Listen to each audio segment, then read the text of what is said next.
Is every asset truly essential? In asset management, not all equipment carries equal importance. When every asset is treated identically, critical resources become stretched, leaving systems vulnerable. Criticality analysis changes that narrative. This structured method evaluates assets based on risk, ensuring maintenance efforts focus on what matters most. By using objective data and forced rankings, you transform reactive firefighting into proactive reliability. Imagine cataloging every piece of equipment, reviewing failure data, and scoring severity, occurrence, and detectability. The result? A prioritized list highlighting the top 20% of assets that are mission critical.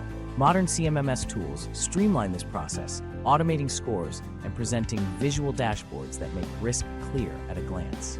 In today's fast-paced industrial world, aligning maintenance strategies with data-driven insights is more than smart, it's essential. With criticality analysis, teams overcome budget pressures, optimize efforts, and secure operations with targeted preventive measures. Embrace a tiered approach to asset management. Review your scores continuously and invest in those assets that underpin success. Start today by rethinking risk. Visit eMaint.com to discover how advanced CMMS can revolutionize your maintenance strategy. Boost reliability and efficiency using a data-driven approach that turns every decision into improved safety and operational success for lasting impact.